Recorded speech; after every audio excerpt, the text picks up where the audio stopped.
Good morning, everybody. How are we How doing are you? today? We're good. How are you? Excited to be here. We're having fun.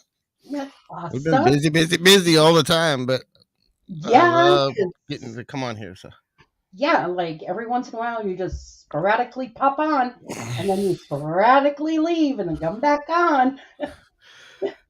Well, I just want to let everyone know that yes, we're going to be interviewing James Pruitt, and in the description bar below is both his channel links. So, guys, go subscribe. Make sure you hit that um, the red, turn it into gray. Make sure you watch some of his videos. He's got not some, but all of his videos. He's got great content out there.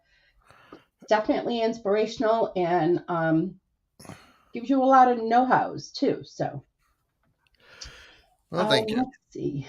Let's say good morning to some people in the chat. And of course, first one here, it is James. And then we have Anna. Good morning, Anna. Poppy, Poopy, good morning, honey. Mwah. How are Good you? morning, Bobby. Johnny, good morning, Johnny. Hello, Johnny. Yeah, right. Hello. And then we got Crafty Bonnie Boo. Good morning, my Good morning, buddy. beautiful. Mwah, good morning. And then we have our shadow woman, Rhonda. Good morning, Rhonda. Love you, my Rhonda. Who else? UFC. Hey, UFC. Good morning. Mwah. Thank you for being here. Good And then we have morning. AKA Brett, who always teases me when I see the name in the chat because as soon as I see it, I want to eat some bread and butter. I love it. I love it. Mwah. Good morning. Who else do we have? Miss Joni. Good Good morning, Miss morning, Miss Joni. Joni. Mwah. Good morning, honey. How's Mr. Jim in Bristol and you doing? Mwah. Who else? So far, that's who we have. So we're gonna wait until more people come in. And Shadow Woman saying Rascally. Now you have that name, and I'll be asking you why, but not just yet. All right. Simply Dana. Good morning, Simply Dana, my woman with the beautiful voice. Mwah, good morning. Let's see. Sorry I made it in the live night, and we're ending 2 days in a row. Oh, they're talking back and forth. Jill! Good morning, Jill. Good morning. Mwah. How are you? And then we have Tommy. Hey, Tommy. How are Good you? morning, Tommy. Long time no see, honey. How's Des doing? And the kids? Hope all is well. Mwah, mwah, for all of them. All right, now I think more people are coming in, and that's going to be great. And we're going to be asking James some really good questions, and it's going to be all about James. It's not going to be about YouTube storage or nothing like that, eBay, nothing like that. It's just going to be all about James. Yeah, eBay is not a fun topic for me right now, anyway. Yeah, we don't want to talk about business. No business. That's what this is all about. No business. We have fun here. And I just want to let everyone know that James has his coffee, and once he's done with that one in the back, he has more. Yeah, there's a back one back there behind me. I gotta back up. Pam is here. Good morning, beautiful Pam. You're super amazing. Been super busy. Oh, that's good. Being busy is always good. That's a fact. Yeah. All right. So let's see. Let's start. Everyone in the chat, you know how it goes. Wait till the end. So was when I'm done with him, you guys can have at him, ask questions, and then I'll ask him. Just make sure you hold off until the end. Guys, if you want to drop your links now, I'll give you about a couple of minutes to drop your links, eBay stores, your channels, whatever you have coming up, and then we'll get into it. In about 2 minutes, we'll get into the interview. Oh, so everyone's saying hi to each other. So how did you sleep last night? Pretty good. Yeah? Woke up cold this morning though. It was weird. Because we live in Texas. And I don't know. I woke up this morning and the whole house is cold, and I'm like, it's Texas. It's in April. It's not supposed to be cold. What was the temperature? I don't know. It was like 65 or something like that. 65. Yeah. 65. Me and Rhonda would be walking around with shorts and halter tops. Oh my goodness. Oh. All right. Well, it looks like nobody's dropping any of their links or eBay stores, so let's have at it. So, James, tell us a little bit about yourself. Like, where were you born? Things like that. Well, I was born in Harrison, Arkansas, and but I lived there for like 6 months. My parents separated when I was about 6 months old, and that's when my dad took me and my brother and went back to Texas. And I've been here mostly ever since. I spent a few years in Florida. Uh, Oh, so we lived in a little bitty town called La Mesa, which is just south of Lubbock. And then we went to San Angelo, Texas, which is where my wife and I met in junior high. And then I moved to Dallas and lived in Dallas for the rest of high school. And then I moved out of Dallas, and I've moved all over, oh wow. back and forth. I've been married, got divorced, then got remarried to her best friend All right. years later. This is going to be juicy, guys. Yeah. So you said that you were born in Arkansas and you left there when you were months old. You left with your dad. So were you raised by your dad? Yep. You I were. was raised by my dad, and I don't know. I've never gotten a full straight of it because there's a lot of issues with honesty and being able to know who's telling the truth on what. So I just know my parents separated, and I didn't even know who my mom was until I was like 22, 23. And I actually looked her up because I was trying to learn some ancestry stuff and some genetics stuff for the doctors. And I knew my dad's side, but I didn't know anything about her side. So that's when I found my mom and found out that I have a half brother, and uh, I actually have a better relationship with him than I have with her now. So did you Um, get to meet your mom? yeah, I got to meet her. I mean, I know her. She even watches some of my YouTube channels and stuff. But we philosophically do not see eye to eye on many, many things. So that's all I'm going to say about that. So how was it growing up with your dad? Like, was your dad a strict dad or was he? A lot of Mhm. absent. Um, he worked all the time. I mean, he Mhm. worked for GTE, General Telephone and Electronics. And that's part of why we moved to Dallas, because his job moved to Dallas, and so we had to go with the job. Okay. Now, did your dad And remarry? yeah, oh yeah, he's been married 3 times now, 4 times. Yeah, Oh, he's on number 4 now. oh, he's on number four. So the one that I usually call my mom is actually my stepmom, who passed away a few years ago. She was there from the time I was 10 years old until about 4 years ago. But they actually separated about 5 years before she passed away. But she was in that position since I was a child. And so Yeah.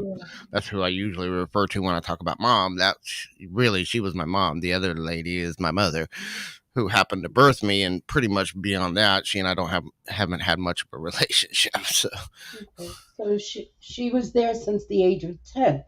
Now, how if your dad was always working, who took care of you until the age of 10? well, he was married before too. Like I said, he's on number 4 now. So, um, and I don't know. She was there. He got remarried when I was like 3. I don't really remember it very much. Um, but then she was there until I was about 8, and that's when they got divorced. And then he got remarried whenever I was 10, 11. Hmm. I was 10 when they started dating, I guess. So I was 11 when they got remarried.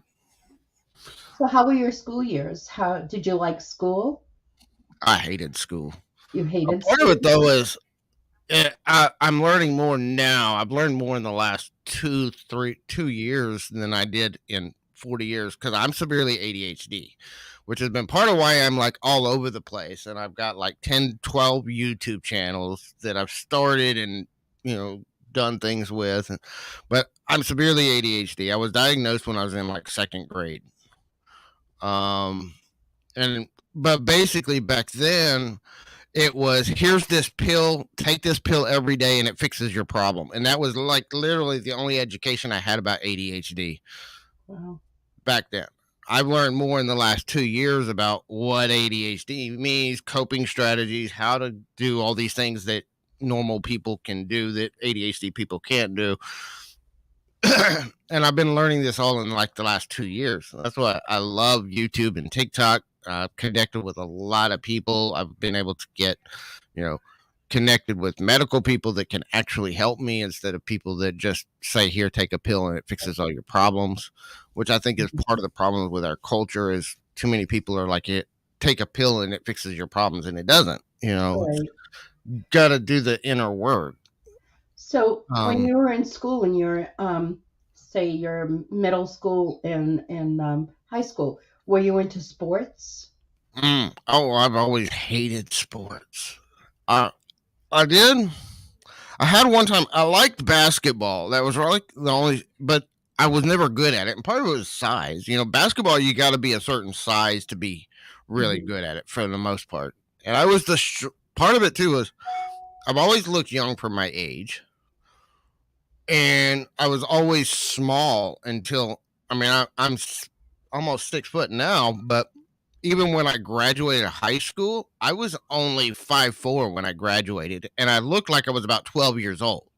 Hmm. There was a lot of people, and part of it is I moved. My parents moved a lot, so I changed schools. So Yeah. my senior year, my alma mater, I only went to for 1 year, and half the people there thought I had skipped grades to get there. Oh wow, because you looked so young. I see. I see. So So when I you didn't graduated, really get part of it is all the moving around and all the stuff. I didn't really build close connections with people. I've always struggled with building close friendships and staying with one thing and staying in one place. now you had said something to the effect that you met your first wife while you were in school. So was I that met when you both were of my wives. We all went to junior high together, you went to junior high? Okay. and well, my first wife, I was a Boy Scout, and my first wife, her grandfather was actually because all of her uncles and her grandfather were leaders in my scout troop, so I already kind of knew her family. Yeah. And then she and I went to junior high together, and we met and we were friends, and uh, then I moved away at the end of junior high because my dad's job moved us to Dallas. And then she and I reconnected when I first got on the internet back in the late 90s. We had reconnected through the internet and then we wound up getting together and got married. That was a mistake. That was your first wife. What That year was was my first that? wife. What year? Now, well, let's see, we reconnected in 98, 99, back when I first got on the internet. And then we actually got married in 2001. So how old were you at that point? Mm, 25. You were 25. So what were you doing from high school until 25? What were you doing? Did you go to college? No, I once I graduated, I didn't even know until graduation day if I was going to graduate high school. That's how bad school was for me.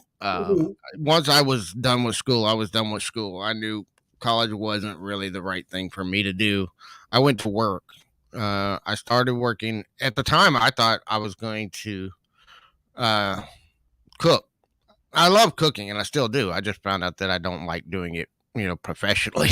Right. um, but I was going into culinary school. I was gonna go to culinary school, Hmm. but I couldn't afford it, and you know that's I never fell into the cultural debt trap of everybody has to go into debt. So for me, student loans wasn't even an option. I think part of it's because my parents, my dad especially, has struggled financially and they struggle with debt. I watched them Mhm. lose their house because they were in so much debt. And still to this day, he's 72 now, and he still hasn't learned not to you that he can't control his debt. Mhm. And so I watched them. So I never fell into the you got to have credit cards, you got to have all this stuff. It's been hard because I've cash flowed most everything in my life. Mhm. And if I couldn't cash flow it, it wasn't an option. So I didn't have good enough grades to qualify for a lot of financial aid. So it was either student loans or don't go, and or I was working, but it was either pay tuition, pay rent. Having a roof over my head won. Right. Yeah. Yeah. So that was up until the age of 25, but So then, you were working and I moved doing. around a lot. Even in my younger days, I moved out in East Texas, around Tyler, and then I moved back to Dallas for a little while. Then I moved to San Angelo, which is where my first wife lived, and she and I lived there for a little while. And then I moved when she and I split. I went to Florida because by then my dad had moved to Florida, Mhm. and they were helping me get back on my feet because I was devastated after our divorce, and had lost my job. Part of it was depression, part of it was problems with the company that I was working with, and part of it too is I've had depression most of my life, and a lot of it now I'm learning is because of my ADHD, and I didn't fit in with the culture, and I didn't fit in with other people very well and people never really understood me. So do you Um, have any close friends that still from high school? Did you have close friends in high school? I never really built. I mean, I have a handful of people that I still have contact with. I mean, one of my best friends, even further back than that, I've got one of my best friends is she lives in Georgia now, but she and I've known each other since kindergarten. Oh wow. And she had moved away when we were in elementary school, and then we reconnected through Facebook years ago. Mhm. And she's still one of my best friends and somebody that I can talk to. But you know, I never really developed those really deep bonding connections with people to a degree. I mean, I have some, and most of my friends are older. I mean, Mhm. one of my best friends is like 60 years old. And he and I have been friends since I was like 20. So you're saying that maybe you have a problem connecting with people that are on a younger level that maybe the older generation you felt more security from? I guess. And I think part of it's early childhood, because my dad, especially like when I was really little, my dad was single and before he got remarried. And because he was working all the time, we spent a lot of time with my grandparents. So in those very early formative years, I spent more time with people that were way older than me than I did with people my own age. Yeah. And so I'm guessing I just didn't develop those social skills very well early on.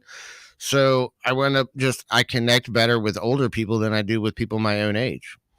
So tell me about a first memory. If you do you have like a memory that you can pinpoint, say that was your first memory as a child?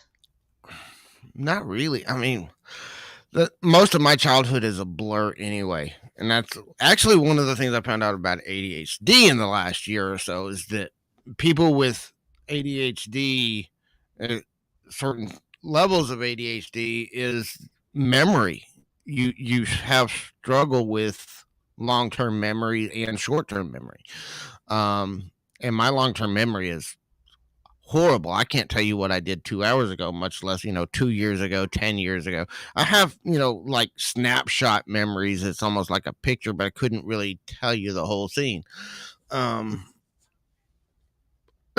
but I mean, I remember stuff when I was like 4 or 5 years old, just little bits and pieces of it.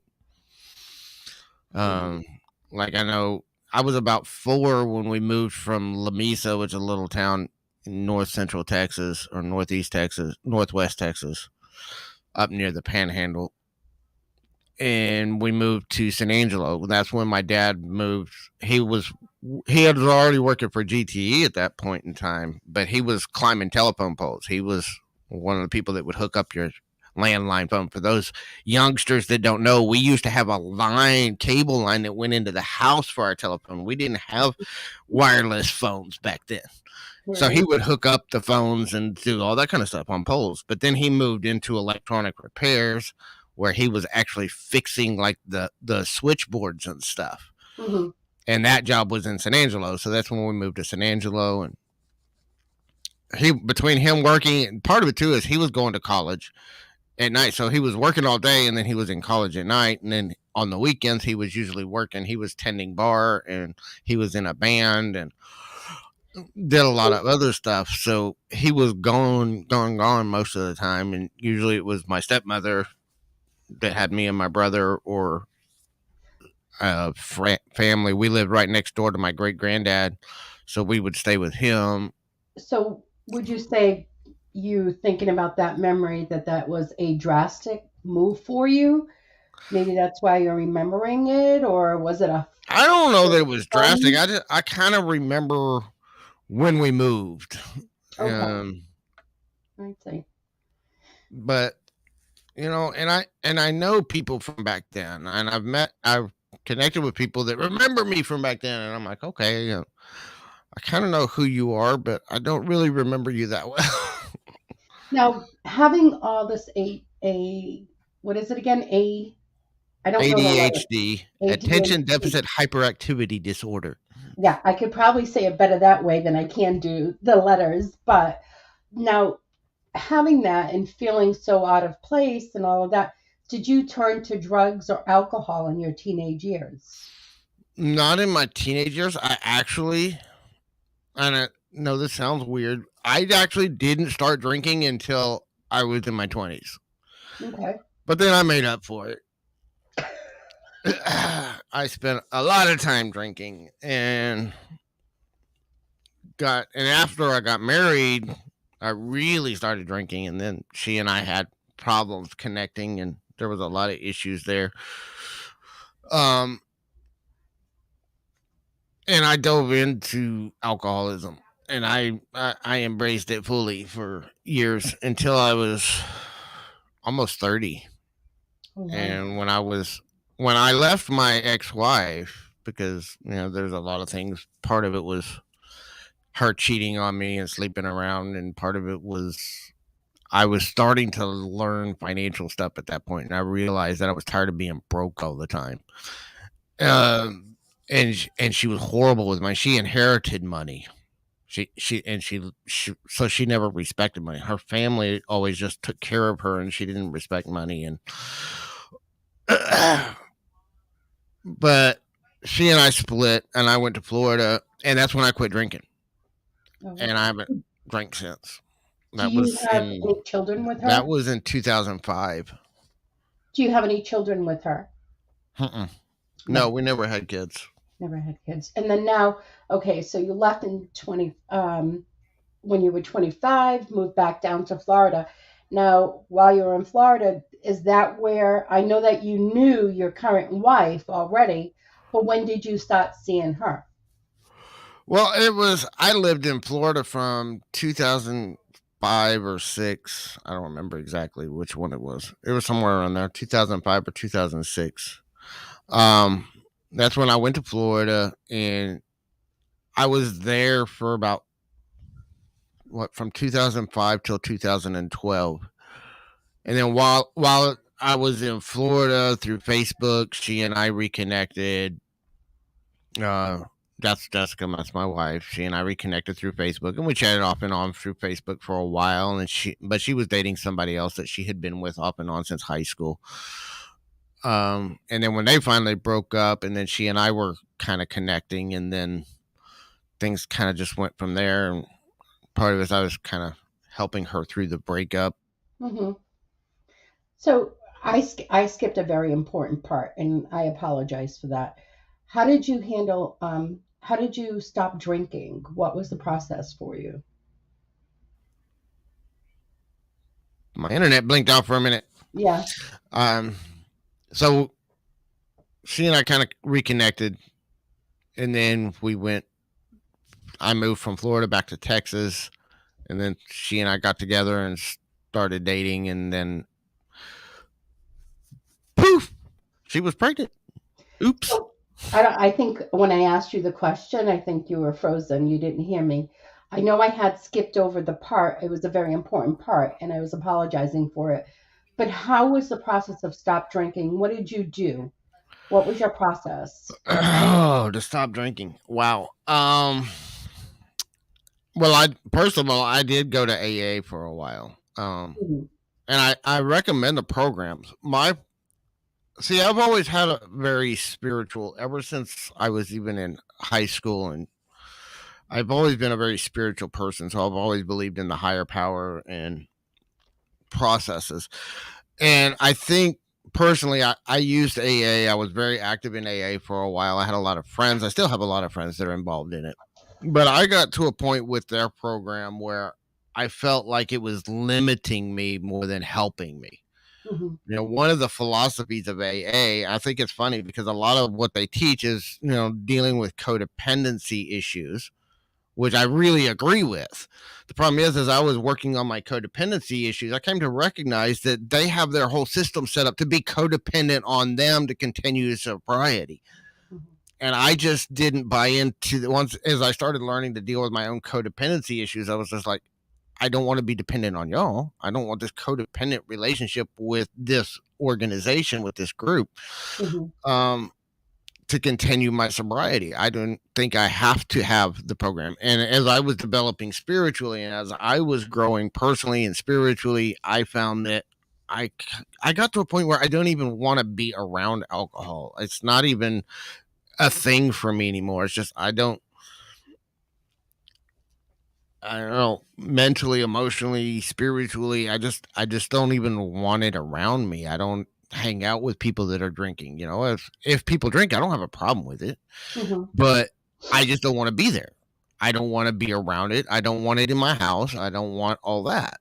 So, So would you say and it was an easy process to stop drinking? it was at first to a degree, I don't know, it was kind of up and down.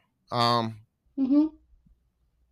for me, part of it was I was drinking because I was miserable. And now I can look back on it and tell you this. I didn't know all this at the time, but I was drinking because I was in a relationship I knew I shouldn't be in. And I was drinking to not listen to drown out the voices in my head telling me to get the hell out. Okay. Um, and that's one of the things that I found with a lot of addictions. It's people are using it to escape listening to themselves. Um, because this gets into the spiritual side and kind of weird, but I believe we have a mind and the soul, and the soul and the mind are in disconnection with each other, in disharmony with each other, and you're not listening to your soul, then you're not going to be in a good place mentally, emotionally, spiritually, especially emotionally. I think when we find that connection, we start really learning to listen to ourselves, is really when we start finding harmony and synchronicity in our lives. Okay. So For me, go ahead. It's frozen again. Usually that happens to me that I'm frozen. dang, my internet connection.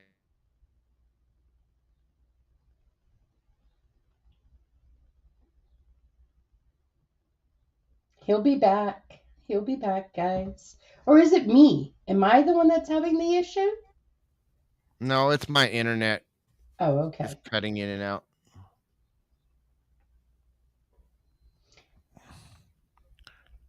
Who's playing Fortnite, James? Rhonda's asking. Mm, That'd be my son. My stepson is a gamer, so So, okay, so we got all of that squared away. Now you got pregnant. She got pregnant. Well, both of you got pregnant, and you had Emily. uh-huh. But you got married before Emily was born. Yeah. Well, see, we got she got pregnant, and based on our calculations, she got pregnant on Halloween. Mhm. On Christmas, we got engaged, and just after New Year's, we found out she was pregnant. So we didn't get married because of Emily, but we Mhm. did speed up the process. Yeah, We were planning on taking, 7 or 8 months or a year. But then once we found out about Emily, and then as we were finding out about Emily's complications, then we sped up our process and we wound up getting married on Valentine's Day. yeah. Oh, sweet. Very, very sweet. So then Very you had. simple, small wedding, and a lot of people are like, "Oh, I can't afford to get married." Dude, we did our entire wedding on like $700. What? Get the We hell were out of here. broke. We were broke. We couldn't afford it. Again, we weren't willing to go into debt. So we were like, well, one, we got a great venue that was free because, we were in Boy Scouts. She had a son also. He was 12 at the time. And we, he, we had the Boy Scout troop had their own little building where they met. Mm-hmm. And so we used that for our venue because right on the river. It's a beautiful place. It was an old, historic stone building. So we used that for our venue because we Oh, had a wow. free access to it. So it didn't cost us anything. We decorated it. Boys from the troop came out and helped us decorate the place and made it really nice. Um, and then, so really, we had to pay for the JP. We decent clothes. I mean, we didn't do fancy anything. Neither one of us are all flashy or anything. So, and it was just a small group of people, families and friends. We had like 20 people. Uh, for the reception, my dad cooked steaks for everybody, which we bought at Sam's. Which a huge pack of steaks was like, we got them on sale too. So I think we paid like there was like 20 or 30 steaks in there, and we got them for like $75. Oh, wow. So and my dad loves to cook. He's a grill master. So he cooks the steaks for everybody. So we didn't have to pay a caterer or any of that stuff.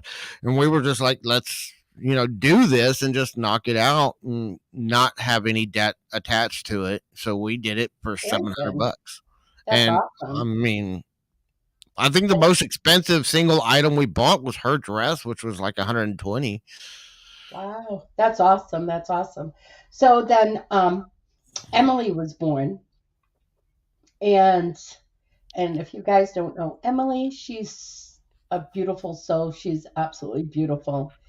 Yeah, that Sweet. was in 2013. She's about to turn 9. Uh, Wow. Already, yeah. when she was born, she went straight into the NICU. See, we knew she was born. For those that don't know, my daughter Emily is born with a brain malformation, so her brain did not form the division between the left and right hemispheres. And we were given very dire news. I mean, when they told us, they said basically, "There's no way she's going to survive. You need to terminate the pregnancy." Can I hold on 1 second? So, oh, okay. So you did find out while she was pregnant. Oh yeah, that's part of why we accelerated our wedding and everything was because we had found out about that. Okay. In fact, the night before our wedding, our the night, our last day of freedom, we spent 90% most of that night in the emergency room because she was having complications. Oh, wow. Now, do they know why it happened or it just happened? there's it's there's a lot of research going on into it. There's some genetic factors that could cause it, but we don't show the genetic markers. um, their best guess is it might have been something environmental. It's a malformation that happens very very early, like within the first week of conception.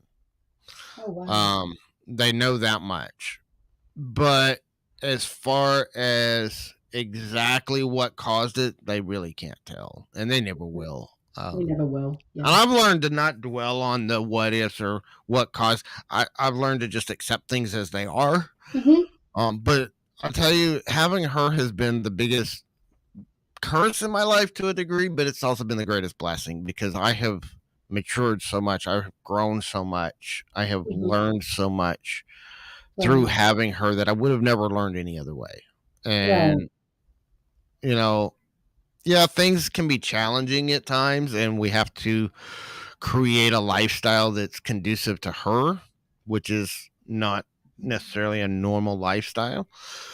But everything I've never questioned it. One of the things I learned, I've always been this spiritual person, and one of the things that I really learned with having her was the power of surrender and letting go and not trying to control things and not even having to learning to surrender even the need to understand what's going on, and just accepting things for what they are.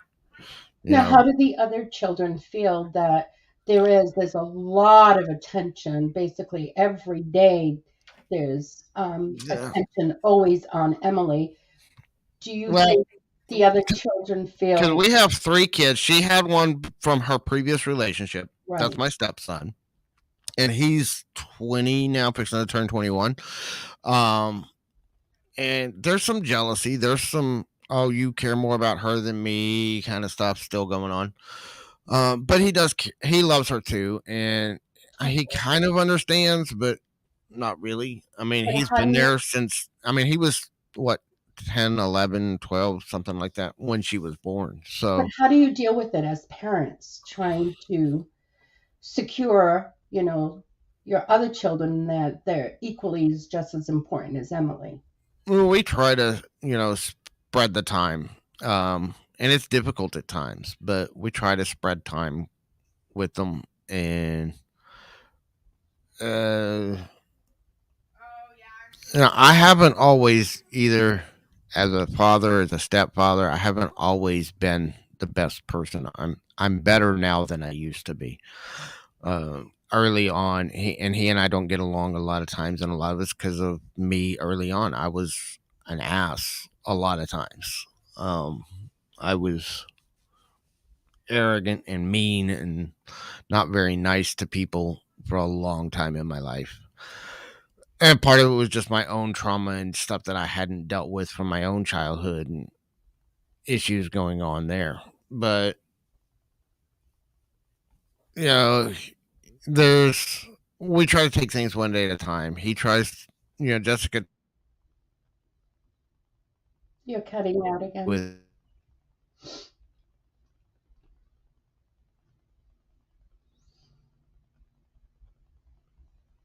oh, You cut out again. I'm cutting that out. But it's difficult. I mean, at times he just doesn't understand, or Hmm. he thinks he does, but he does care about Emily. He understands a lot more now about what it takes to care for her too. So he understands it more now as he's gotten older.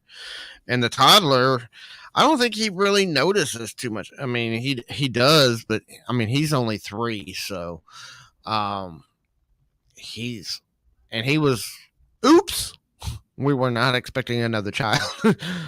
Now, with your oldest stepson, do you ever make time and just kind of like go out with him, or Not just really, hang but out it's with him? it's I've tried to. He doesn't want to.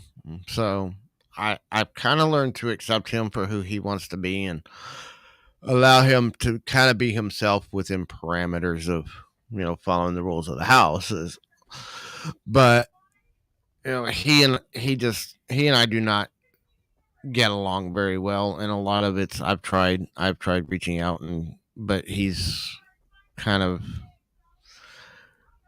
got his own opinions of things that he and I disagree on a lot of things. But and I care about him, and I hope he does well. But Hmm. you know, he's gonna do what he's gonna do. He's got to learn too, because he's also very. He's exactly the kind of person that is why I couldn't stand most people my age when I was that age. I couldn't. Again, that's part of that. I always associated with older people more than younger people. Part of it's just because I have always understood humility, and even though I haven't always practiced it, I've always understood it, and I can't stand being around people that are arrogant and selfish and only think about themselves. And he's kind of in that stage where he's arrogant and selfish and only thinks about himself a lot of times. And I bite my tongue and I watch him like I know he's gonna learn, he's gonna grow, he's gonna improve, but it's hard. It's hard So, whenever I never really got into that myself. I never really liked people like that. And I mean, so we're it's hard. all And I'm trying really hard to not blow up sometimes with him because right. I understand he's got to go through what he's got to go through. But Yeah. it's he's kind of at that age where he thinks he knows everything and nobody can tell him anything. And he's making a lot of really stupid decisions that I'm like, okay, that's your choice, but you're gonna have to pay the price for it. I'm not paying it. I can't. You Now, gotta learn. do you and your wife ever get away, just the both of you together, just to decompress and just connect with each other? It's hard, and part of it's because we don't have anybody we can leave Emily with. I mean, we Mhm. can for maybe a few hours here and there with the nurse when we have a nurse, but it's hard. We haven't been on a vacation in 9 years. Um, and it's just because with Emily, she requires so much care. She requires so much attention, and we don't. I mean, we have family that tries to support and they help with taking care of the toddler, but we can't leave her with just anybody. Mhm. Because she has feeding tubes and a very specific medicine schedule and all this stuff that has to be done. And you got to keep an eye on her. You got to stay with her because she has a tendency. She gets really spastic and she will get her hands in her mouth and bite herself. And so we So can't then, just take up and leave her with just anybody. let me ask you a question. What do you do to decompress? When you are by yourself, what do you do? There's no one around you, and it's just you. What do you Um, do? I mean, I have a lot of coping strategies. One of mine is, I mean, I write. That's part of why I do content too, because I create content to decompress. I love sharing my story, sharing what I do. Is Mhm. something I've been doing since 2008, and you know, I can't totally separate my business from my life because my life is my business. um, I love to. I've been writing. I've been an avid journaler, so I write in my journals, and a lot of my Mhm. content comes from my journals. Um, and then I'm also very much just I meditate a lot when I can. Sometimes it's hard too because I start getting into something or I start doing something, and then I gotta get called away in the middle of something. But I meditate a lot. I love to journal and read. Uh, Sometimes I dive in. I have times where I'll be just on my phone, even and Emily in my lap, and I'm got my earbuds in while they're watching cartoons, and I'm trolling YouTube, listening to other people. Sometimes just hanging out in the background. Sometimes I'm at somebody's auction, just listening to shenanigans going on, and not even in the chat because I really can't chat when I got my hands full with Emily. But sometimes I listen in, and sometimes I'm on other live streams. I'm in the financial community, so I listen to other people's live streams there and try to engage when and where I can. But there's just I don't know. I don't I never really got into like entertainment, Mhm. like for a form of decompression. I used to game. My problem is with gaming is I would get into it and I would do nothing else. Mhm. Um, so I have to kind of force myself not to do it because if I start playing a video game, I will literally stay on that video game like from the time I get up to the time I go to bed and not do anything. Oh And I wow. have too many things that I have to do that I can't do that. So I have to be disciplined not to do it. Uh, So tell me. something that has happened to you, but you've never told anyone. Oh my goodness. It's hard because I'm kind of an open book. Um Something I've never told anybody that's Hmm. happened to me.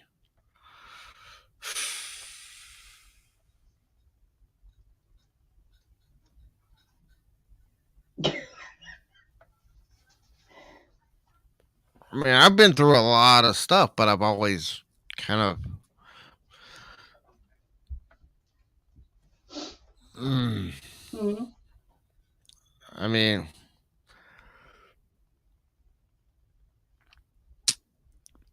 It could be a funny story. and No. I don't know because I mean, I've had a lot of experiences. I've done a lot of stuff, but I've never really not talked about it. Um, mm, I mean, I've even gone through some weird stuff. Um, Part of where some of my spirituality comes from is that I had a suicide attempt when I was 19, and a lot of that was Mhm. depression and stuff. I came off of the ADHD meds, and nobody told me I needed to be weaned off of them, so I went off of them cold turkey, and I was already depressed and had a lot of personal stuff, and I almost died.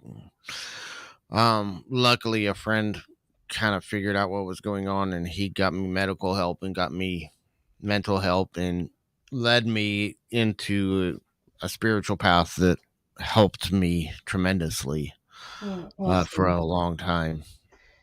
But I mean, I'm pretty open about that. I've never hidden that idea from people either. So What that is your was one of my two near death experiences. That one was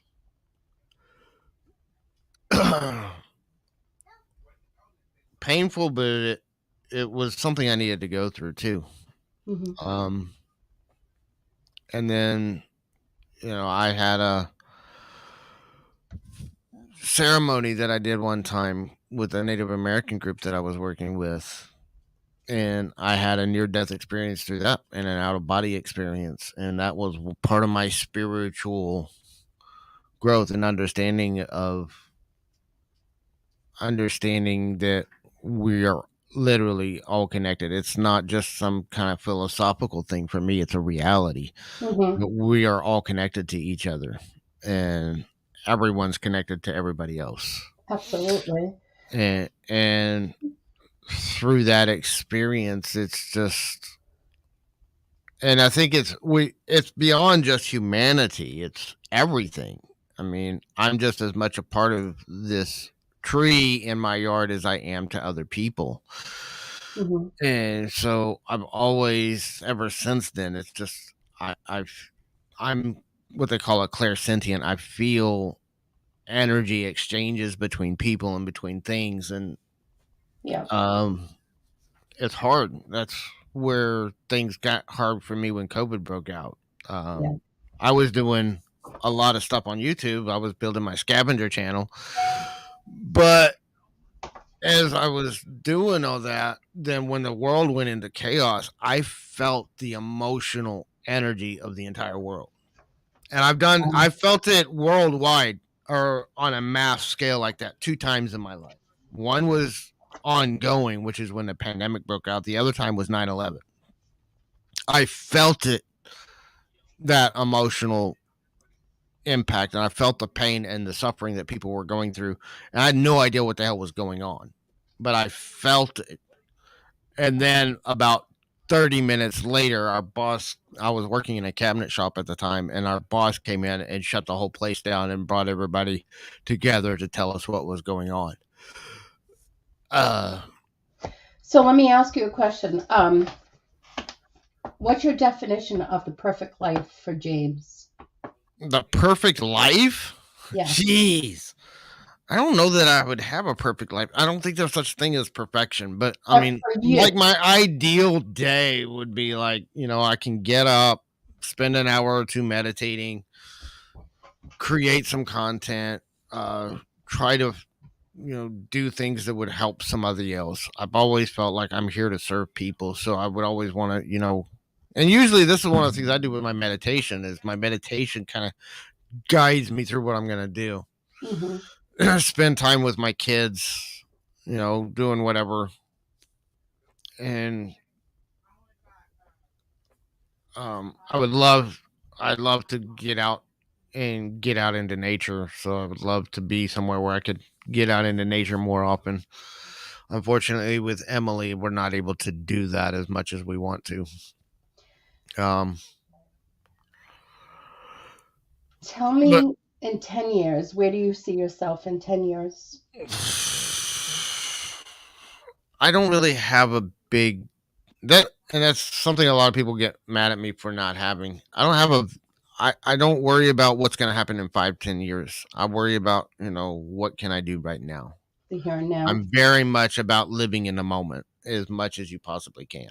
And it's not that I don't think, I would love to see in 5 to 10 years, I would love to see myself, really helping a lot of people in this personal finance space and helping people get out of debt and being able to, you know, be somebody that people turn to for that. And I would love, financially to be stable and in a position where my family is set and where I have money and investments and things that could take care of Emily if I'm gone.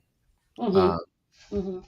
but I'd never really focused on long term goals and plans. I'm more like, Here where and am now. I right now? And part of it's because if 10 years ago you told me where I would be today, I would have told you you were insane. Mm-hmm. I mean, and I'm not anything huge or special, but it's just I've had a lot of changes and growth in just the last 10 years. 10 years before that, if you told me what I would be doing, I mean, I started my business in 2008. If you had told me in 1998 that I would be working as a content creator on the internet, I'd have told you you were freaking insane. I hate writing. I mean, when I graduated high school, from the time I graduated high school in 1994 until 2008, when I started creating content, I didn't write anything. I wasn't even journaling very much during that time. I didn't write anything because that related to school, and I hated school. So, but eh, now I find that writing is one of my passions. I love to write, and especially if Also a I'm writing relief. something that can be used to help somebody else. I've Mm-hmm. got a book that I'm writing right now, sharing. It goes along with my intentional prosperity stuff, sharing my journey of financial journey and what my life has been like. It's kind of somewhat strategic planning and somewhat uh, autobiographical, sharing my stories, sharing what I've been through, what I've done to overcome some of the things. Because I've struggled financially most of my life, and Mm-hmm. most of it wasn't huge debt, although I did go into debt mostly through my divorce and stupidity that I did. But mostly my issue was always income. It Okay. was never going into debt. And part of it was the ADHD, the self confidence issues that go along with that. We have what's called rejection sensitivity dysphoria. So we tend to feel rejection even if it's not present. Um, and Would so you I say never really, huh? would you say you have low self-confidence? Oh, yeah. Not now as much as it used to be. The person you see sitting here now didn't really exist in the early 2000s. In fact, that's part of how I got into the marriage that I did and stayed in a marriage for 6 years with somebody that was cheating on me almost from the start. I didn't have the confidence in myself to be separate from that and to separate myself from that. And then But just, you got strong and you left, so that you built yeah, that strength. So I've developed a lot of strength, and a lot of the strength and confidence I have now. Again, that's where I keep saying that Emily's been my greatest blessing because I've had to develop that strength and confidence in order to take care of her, in order to be the best I could be for her. you're her And I'm voice. not perfect at it still. I mean, I've, it's something When I is work on anyone every perfect? day. Right, right. Um, So. on this note, I'm gonna ask you one last question, and I wanna and then I can open it up into the chat. What do you want us to, if you could say something to the world, okay, what would you say?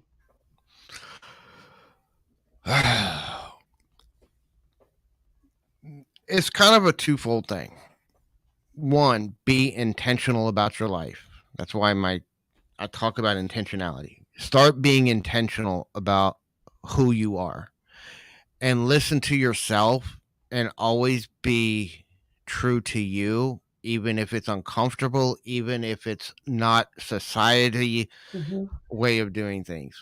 One of the things that I talk about a lot is one of the things that I had to learn to be where I'm at now is I had to reject the cultural norms. I had to reject living my life based off of what other people think is right and wrong. Hmm. I had to accept that I need to follow my own inner guidance because you know inside of you exactly what you should do with your life. You're disconnected from that through cultural programming. And the more you disconnect from that programming and go inside yourself, the more peace you're going to have in your life. And Hmm. that's the number one thing for me is find your inner peace. Find your peace in your relationships within yourself because your relationship with another person is inside of you. Find peace with your money because your relationship with money is inside of you. And find peace and be intentional about the life that you're creating for yourself because we all create our own lives. We create our reality. And the more intentional you become about how you create your reality, the more you have a say in how it looks. Absolutely. So that's kind of the message and that's really the message that I'm trying to articulate with my content is how to find that peace, how to find that serenity within yourself. But I tell you, breaking free of needing to have approval from other people in order to be who I think I need to be has been one of the Hmm. hugest shifts I've made in my life. And on that note, guys, it was awesome. Thank you, James. That was perfect. No You're need of welcome. approval from anyone else. Guys, if No. you have any questions in the chat, please put them down now, and I'll ask James. But you The had one question. that you said you were going to get to later and you never did. I did. You didn't ask me about Rascally. Oh my God! Holy! I totally forgot. How did you get the name Rascally? Thank So, you. so that actually happened because I had a channel. Well, I still have it. I just don't do anything with it. Called the Storage Scavenger because I was cleaning out abandoned storage units and reselling, and that's how I got involved in the reselling community. Hmm. But Um, I quit running that channel because I'm not doing that stuff actively right now. But I was kind of transitioning out of doing just storage units and doing a lot of thrifting videos and garage sale videos and auctions and all that kind of stuff, and less actually doing storage units. And so I had put it out to the community saying, I'm looking at rebranding the channel because I'm not just doing storage units anymore. So what should we do? And Rhonda's answer was that I should call it Rascally Scavenger. That's And she's called me awesome. Rascally ever since. That is so cute. I can tell you, Rhonda comes up with really good names, amazing names. I loved it. Jessica hated it. She said she was like, "No, that doesn't work." I was like, Oh "Yeah, it my kind of God. does, really. If you kind of Hell if yeah. you really get to know me, I do have this. I come off as very stoic. I have a very stoic demeanor. It's the face I show the world, but I have this very mischievous side. I just don't show it very often, and most people don't um, see it. And sometimes, even when I'm being in that way, yeah, the raccoon, because I chose a raccoon because a raccoon is a scavenger, and That that's is what so when I cool. did my logo, I have a raccoon in my logo. Yeah, you do. Yes, you do. She says, I see everything. That's awesome. Anyone else have any other questions? That's an awesome story. Thomas, you have a good night, honey. Good We're night. up in a day and he's going to bed. And then let's see, Annie came in. Good morning, Annie. Phil. Good morning, Phil. Mwah. I know other people came in. Thomas, Shadow, Pam, Ashley came in. Good morning, Ashley. How are you, honey? Flipper. Good morning, Flipper. Mwah. Flipper's here. Eric. Eric came in. Good morning, Eric. How are you? Mwah. Good morning. Oh, Miss Canadian Scrapper. Hello, hello. Thank you for being here. And who else? I think, oh, Boatman. Boatman is here. Good morning, Hey, Boatman. Boatman. Thank you for docking this morning for us. Mwah.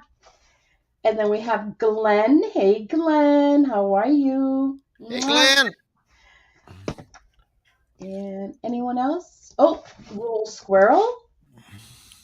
Thank you for coming in, Squirrel. Good morning, Is that Squirrel. your friend, Squirrel and Raccoon? You guys all get along, right?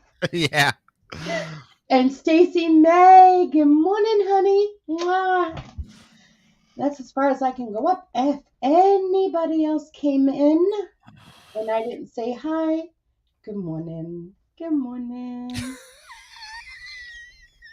I'm trying to read now. Let's see. Good night, Thomas and Bill. Rev. Good morning, Rev. How are you? And then we have Craig. Good morning, Craig's Craig. not here. Craig's not here. Yep. Miss Southern Belle. Good morning. How are you? Hey, Southern Belle. Who else? I think that's it. All right, guys. I think that concludes our interview this morning. Again, Rascally, thank you for being on. Thank you for having me. This has been fun. Yeah, it was definitely a lot of fun. Thank you, thank you. And everyone in the chat, thank you again.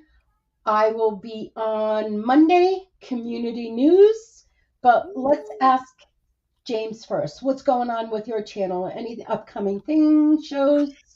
Well, I have a live stream coming up tomorrow about cash flow. We're talking about money, getting people out of debt. And one of the biggest problems that I have with it and that a lot of other people have with it is not necessarily having too much debt, is not having cash flow. It's having money tied up in stupid stuff. It's about having that's why I'm against that. I'm not against people using credit. I'm against people not controlling their credit.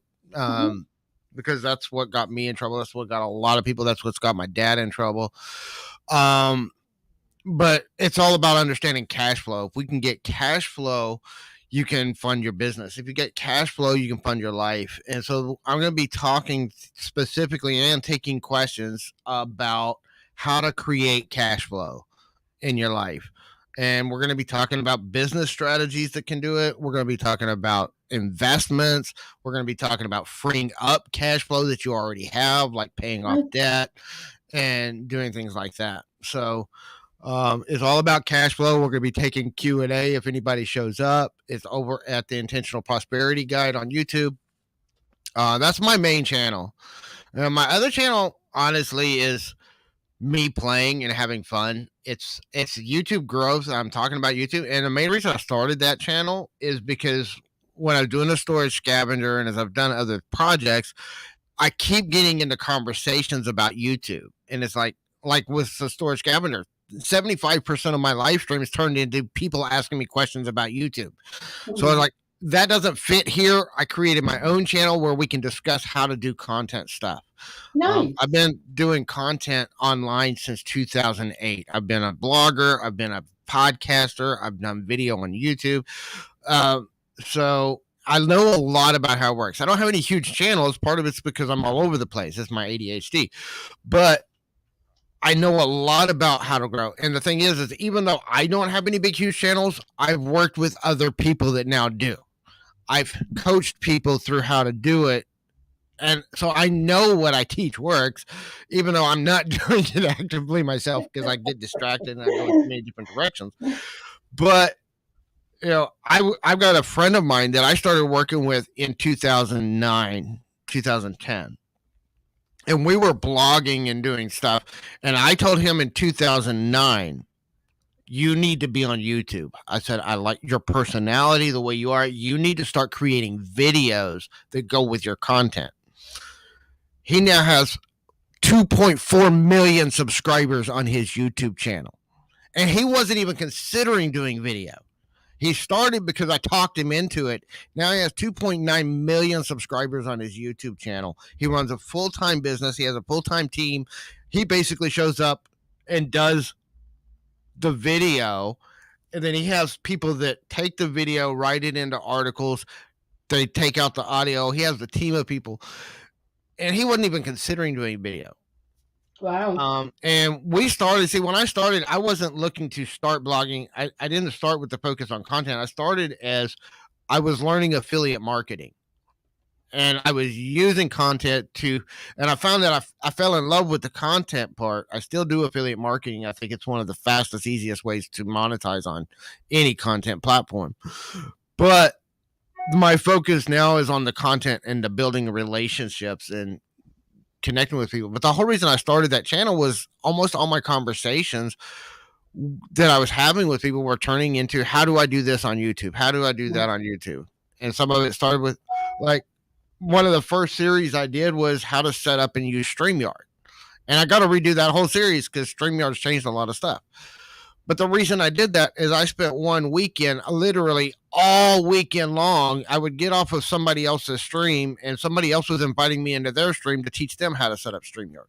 I spent all weekend, one stream after another, helping them learn how to use StreamYard. So the first thing I did was a step-by-step tutorial on how to set up a stream, how to add things. And I went through all the features in StreamYard. That's awesome. And that's really what it's about. So I do some technical stuff showing the behind the scenes I did a series on how to read your analytics, which is funny. I made it because people were asking me for it. I made this series, put a lot of work into it, and it's one of the least viewed series on my channel. I have one or two of them that did well, but most of them, nobody watched them. But I broke down all your analytics, the ones that you really need to pay attention to as a small YouTuber. Because there's a lot of stuff about analytics. There's a lot of data in your analytics, but as a small channel, 90% of it's not going to help you. Well, make sure you go over and go watch that analytics. You guys want to know about analytics? Go there. So that's my LHM production. See, my company, my content is done as a business. So my content is all done under the name Life's Hope Media. Life's Hope Media Productions is my legal business that so if I do any kind of ad revenue or affiliate marketing or sales or coaching or anything, all that goes through the business. And then I have the Storage Scavenger, which is its own separate business. So that's why my channel's name is Life's Hope Media Productions, because that's my company. That's my business. Yeah. So there's his channels, guys. Like I said, in the description bar, you will find his links. Make sure you go over, hit subscribe, like, and guys, thank you all for being here. James, again, thank you so much. And kisses to all. Thank you. This has been fun. Ciao. No.